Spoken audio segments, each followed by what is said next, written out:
Welcome to SuccessFactors Learning, Administrator Introduction to Searching. In this recording, we will be taking you through the basics of the fundamental skill that you'll need to obtain in order to be able to navigate throughout the LMS, and that is searching. So the overall goal of you listening to this recording and in this lesson is that by the end of it, you'll be able to clearly define the purpose of the search fields within the system. You'll be able to identify standard search fields versus custom search fields within the LMS. You'll also be able to add and remove search criteria from the search pages that you'll have access to. You'll also be able to explain the purpose of search criteria filters, as well as adjust the display of search results. And you'll also be able to save search criteria for frequent use. So if you have any kind of searches that you run on an ongoing basis, I'll show you today how you can go in, create those saved searches one time, and be able to access them easily in the future. To supplement this recording, you also should have downloaded a copy of the Learning Administrator Introduction Guide. It's a classroom guide. It looks like the one on the screen here. We're going to be talking about Module 1. So if I was to open up the guide here, Module 1, searching starts on page 28 if you have a printed guide. If you do not have that printed, it's about PDF page 37. The lesson on searching begins. In addition to having access to this guide, there is a supplemental job aid that you can also take a look at. So you also should have been able to download the administrator job aids, which give you some really great click-by-click instructions on any or most features within the LMS, most processes. There is one on searching that will kind of sum up in 12 pages specifics on searching. So what the search basics are, how to do the filters, how to select from lists, how to save your search results, how to download them, etc. So everything that we learn here is also going to be accessed and can be condensed down into this individual job aid that you can also have access to. So with that being said, let's get started. In this session, I will be toggling between PowerPoint slides as well as the actual application and doing some live demonstration. If you want to, you're more than welcome to pause this recording as we go through and log into the training environment that you've been granted access to. So each of you should have access to a training or staging environment that you can actually log in and follow along, but it's up to you and your preference. At the end of this recording, you will also be prompted, or you'll have to go into the LMS and you'll be able to access an online quiz, about 5 questions for you to go in and respond just so we can check your knowledge on what you have obtained from this lesson. You'll also have a searching practical exercise, which is also currently on your learning plan, that you will need to follow the instructions and email your instructor with the final results of that. So when we talk about searching in the LMS, you heard me say that searching is an essential function, meaning that it's one of the most important, if not the most important, feature in the LMS that you understand how to use in order to be able to successfully locate records that you've been granted access to. Every single page that you're going to see as an administrator in the LMS will start off as a search page. And that's because we have thousands and thousands of search criteria in the system, or results, I should say, that can be returned. You would never want to go to a page and see 5,000 things on one page, right? When you're looking for one or two things in particular. That's why all of our menus will start off with a search page. So when you access the item menu, it's going to take you to a search page. When you access the user menu, it's going to take you right to a search page every single time. So to show you what that looks like in the system, if I click on the user menu, you'll see that user menu then loads into a user search page. If I was to click on assignment profiles, I'm now searching for a specific assignment profile. If I was to toggle up under the learning menu at the top, it takes me to the item search page. So from here, I would be searching through looking for specific items, right? If I click on the left-hand side and I click on curricula, now I'm only searching for curricula. But all of these pages, notice they start off with standard search criteria shown on them. So what we're essentially doing is it gives us filtered criterion-based queries to allow us to locate and access the data, again, that we have access to. Just a reminder, in the project team orientation recording in the terms and concepts, you were introduced with a concept called a domain. And a domain was defined as one of the ways that we control admin access. So what you want to keep in mind here is that whenever you are running searches and queries in the LMS, you are only able to return data that's in a domain that you have access to. It's also important to point out that in the system, it also defaults to look, when you're looking at users, to only look for active users right off first. Right, so that's going to be the first thing it always looks for. But depending on your permissions, you also have the ability to potentially query and look up inactive records. And remember, we also learned in the PTO recordings that there's very few things in our system that can truly be deleted. Things get inactivated or deactivated out of the LMS, and they can still be queried, or you can run reports on them.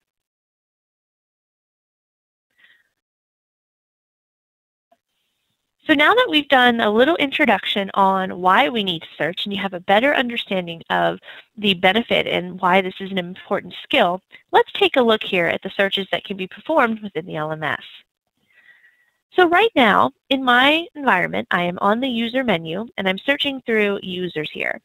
And if you notice that as we clicked through the different search pages, you'll notice that there was different criteria listed on the page. There are standard out-of-the-box criteria that will always show upon your first login, but you also have the ability to change the search fields that you're looking through. So as a basic navigation tip, when you are on a search page, okay, if you want to see if there's additional fields to search on, maybe you're looking for users, but you know that these users belong to a specific organization or they belong in a specific domain, and we have access to multiple domains. Well, if we want to restrict our searches and we want to search based off that criteria, you always want to look on your page to see if it already appears. If it does not appear there, then you also have the option to pull different fields to search on onto the screen. And you can do that with this option down here that shows Add Remove Criteria. Add Remove Criteria will be available on any search page that you go to. Right, so if I'm under users here and I click on Add Remove Criteria, I'm getting criteria related to user searches. So there's standard fields in the LMS that allow you to look for users.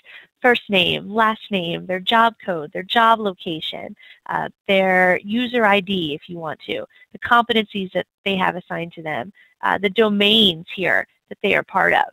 Right, you've got standard fields here on all of these search pages.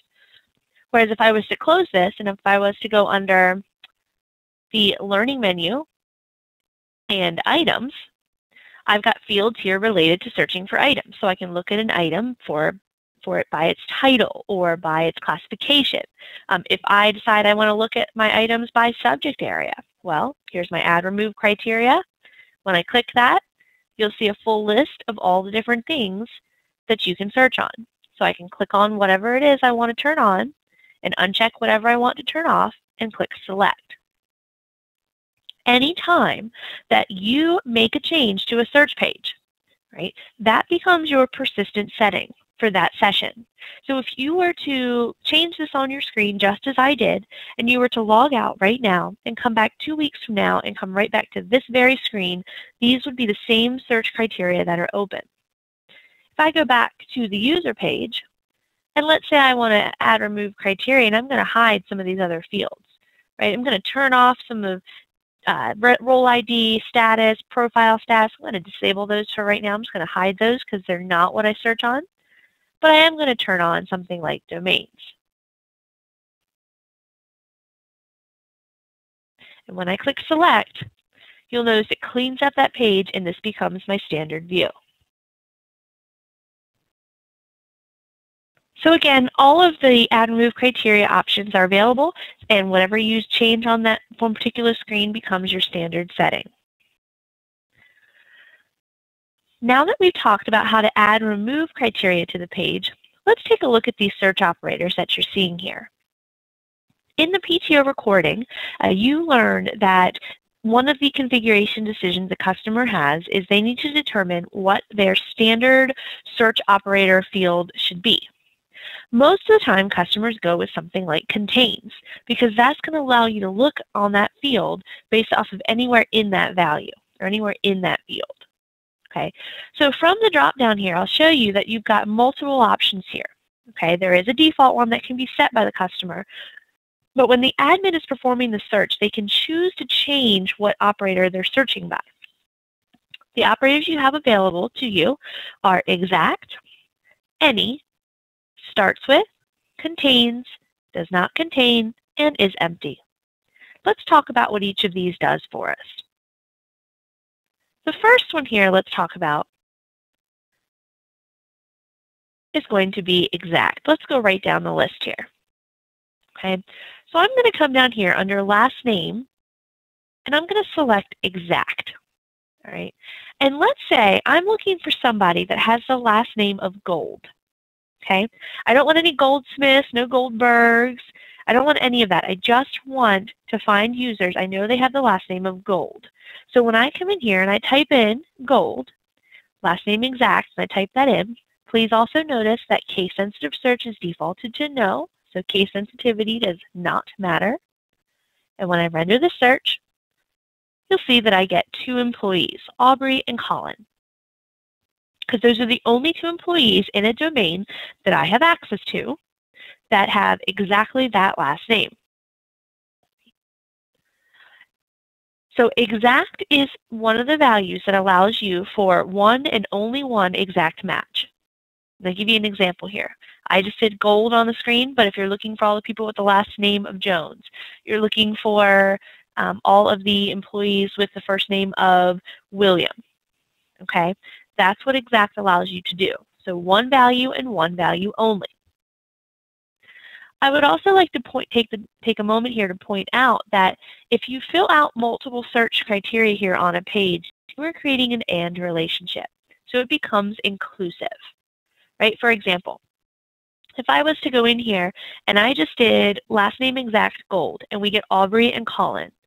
But if I was to come in here and say first name exact, Aubrey, search, you'll see that it eliminated Colin altogether, and it only finds me any employee that I have access to by domain that has the first name of Aubrey and the last name of Gold. Exactly both of those must match, and there it gives me my one employee. Okay, so multiples is creating an inclusive relationship. So that's what exact allows you to do. The next operator I want to talk about is any. Now I'm going to start with a clean, fresh search here. Okay, so when I go in and I want to clear this out altogether, the best thing for you to do if you ever want to do a fresh start search is to come over on the left-hand side and click on Users again. That resets all of your search operators. It also removes any text that you've entered into any of these boxes. All right, so we start fresh. Now, if exact allows us to look up one value and one value only, an exact match, the operator any allows you to look for exact multiples. So this is telling the system, find me exactly this and only this, but I can put multiples in here separated by a comma. Here's an example. Let's say that I know that the last name is exactly Smith. Right, off the top of my head, I know it's Smith and it's spelled this way. And the first name, though, we always call him Bill, but we don't know if it's coming over from HR as Bill. Is Bill his name that's in HR, or does he go by William officially or Will? Okay, if we're not sure, we've done last name exact, Smith, but if I come in here and say first name any, and I write in here Will, comma, Bill, comma, William, I can keep listing first names here, okay? And every single one in here, it's saying, find me any Will Smith, Bill Smith, or William Smith. So it works all together. So now when I render this search, you'll see that there are 3 in the system. Right? So it's really helpful if you're not entirely sure how, we know what the person goes by, but we don't know how they spell their name. Right? Think of some common names, something like Smith. Right? Smith can be spelled a couple of different ways. It can be spelled without an E. It could be spelled with an E at the end. It could be spelled with a Y in the middle. Right? So in those cases, any allows you to put the exact multiples. An even better example of this. Okay, most common with customers is they will say that they might want to push training one time only to these 270 employees, right? And these 270 names, they might have gone into their HRIS, they went into SAP, they went into Employee Central, and they pulled out this list of these user IDs, the 270 of them, and they changed them into comma-separated values, and they gave you that list. And they said, please look these users up, right?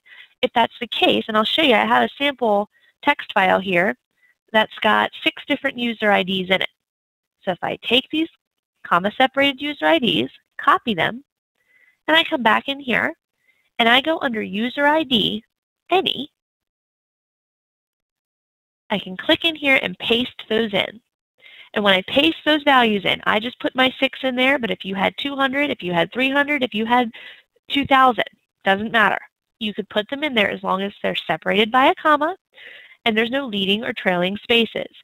You also must note it's looking for exact matches here. So if there's nobody with the user ID of the one exact in here of Joatad, nothing will come back. Right? Here's an example. So I'm going to first render this search, and I know it's going to give me my 6 employees. There they are. There's those exact user IDs that I just put in here. And I'd like you to note, Joseph Todd here has a ID that's got 2 Ds at the end. To illustrate to you that it's looking for exact matches, if I come up here and I remove that second D, so now his ID is incorrect. It does not match what's in the system. When I render my search, I only get 5 employees. So any works with a comma, but it's looking for exact multiples. Keep that in mind. It's very, very important. Right? So that's what any will do for you.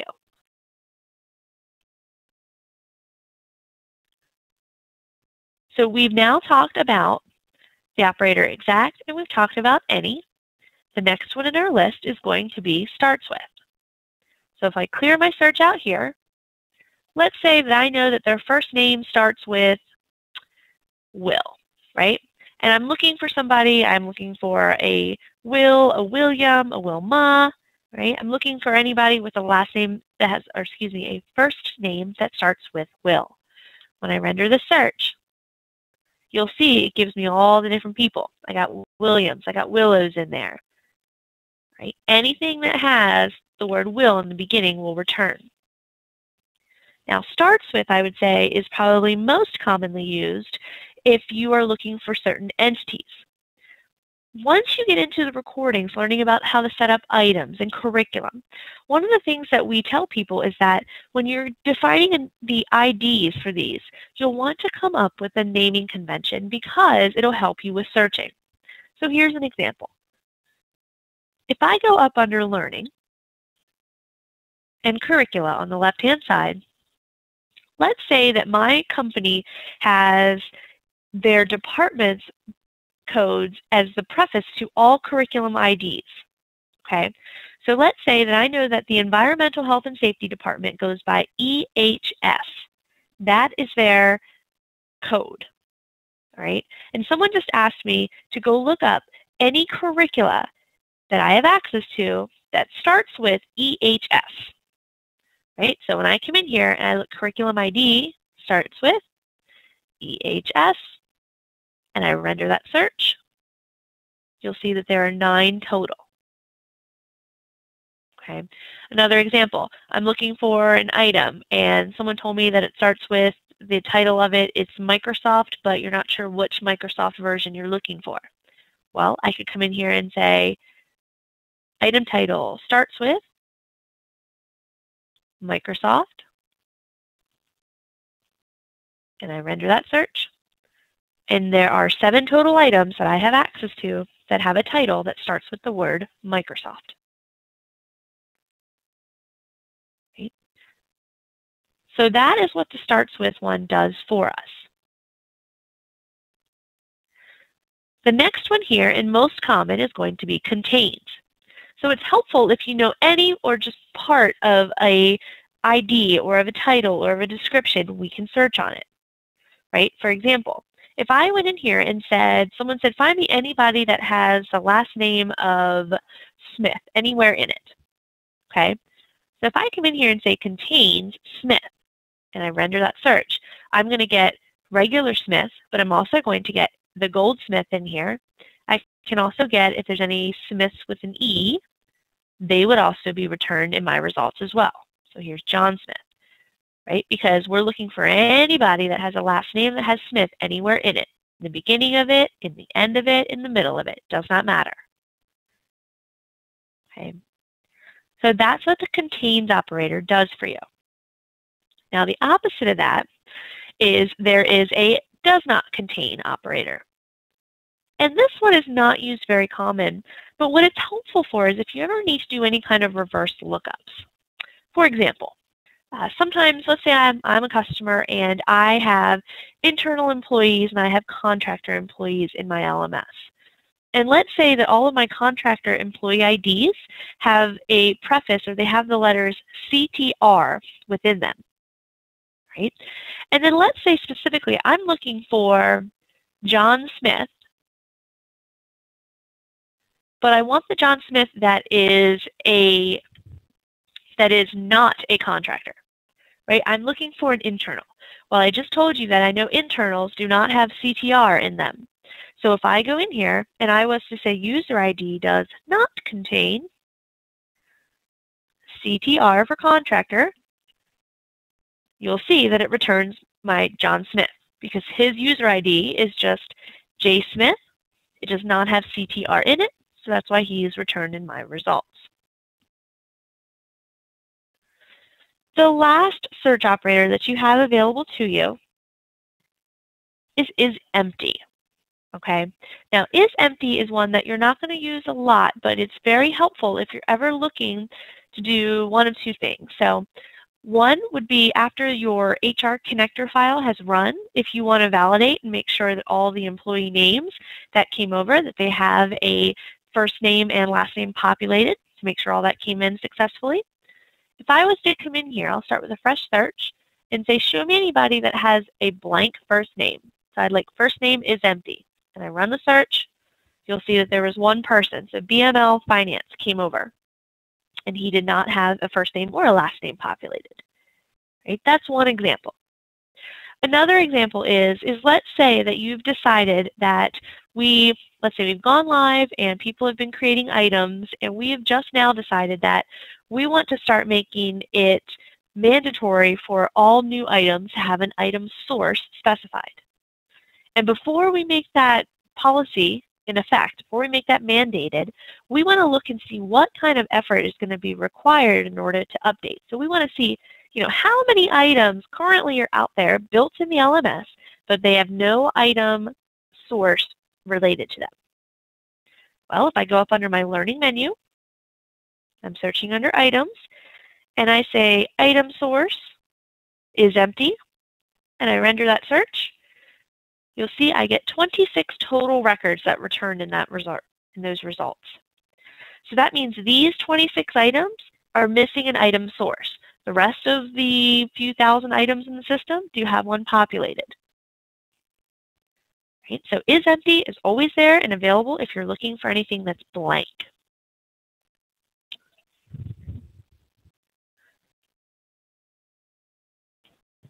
So now that we have looked at the standard fields available to search on, okay, we've also talked about the various search operators. I'd also like to take a moment and point out that there are standard search criteria available to us as well as custom search criteria. So one thing you may have noticed that I told you that, first of all, that there are standard fields available out of the box. Right? Every search page has those standard fields shown on them, as well as the add remove search criteria option. But what I also would like to point out is that customers can define custom fields within entities to track additional data. So what that means is there could be more than just standard user fields. So for example, when I click on add remove criteria under the user search, if you notice off to the right-hand side, there are numbers. So there's 10, 20, 30, and so forth. Those numbers are placeholders for custom fields. So in user records, in item records, in curricula records, right, we can define custom fields. And where those are helpful is if the customer has a business need to track information regarding that record, but it's not a standard field in the LMS, we can create a custom field and bring that data in. And if we do that, then that means that the user can not only, the admin can search on those fields, the admin can also push training out with those fields as well. So if you notice here, there are business unit and primary solution. Well, those are two custom fields that have been defined in my environment. And after you've defined custom fields, you always give them a new name. So these 10, 20s, 30s, and so forth, those placeholders, once you define those columns and what they stand for, you'll be able to replace the label on them so they'll actually show us what the data is that it's tracking. So you do have your standard fields there. Okay, so that's one thing I did want to point out.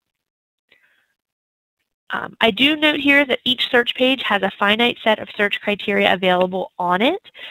Sometimes within Success Academy, we do have the ability to add new search criteria in. You do have to have more of a technical background to be able to do this and understand the data model, but that is something that would be custom, but is something that could be created for customers if we wanted to do so. For example, in our environment here, you'll notice that there are standard fields, but when you see things over on the right-hand side, like supervisors all reports, right? That is a custom field or a custom search column that we have defined in Success Academy. We provide it to customers when we're on site with them typically, but it is not an out-of-the-box search filter that's available to you. Right? So that's one thing I do want to point out. In the event that you ever are in our training environment and then you're on site with a customer and then you notice you're looking for something and you remember in mastery training you learned how to search on this specific field, if it's not available in the system, if you reach out to one of us in Success Academy, we can usually guide you in the right direction to either provide you with that code to install, with the caveat that it is not a Successfactors Learning Standard quality assured search selector. We know it works, we've tested it ourselves, but if it breaks, it's not going to be something that we will necessarily fix or they can go to CSO to fix for them, because it would be something we would give them as a courtesy. So please keep that in mind when you're thinking about searching.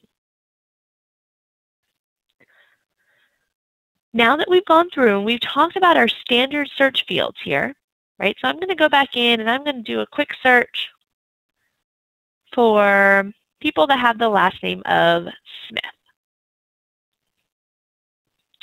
And you'll notice that that gives me about 39 total results on my search page there.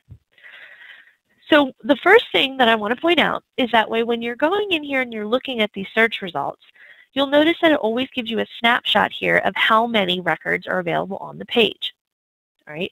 It also tells you total how many were returned. Right. So we can see that there was 39 total records rendered in this search when we pulled back our results. Right, again, based on my domain access. Please remember also that this records per page default is a global setting that can be configured for customers. So if they want to up this or lower it, they can. 25 is average, though, I would say.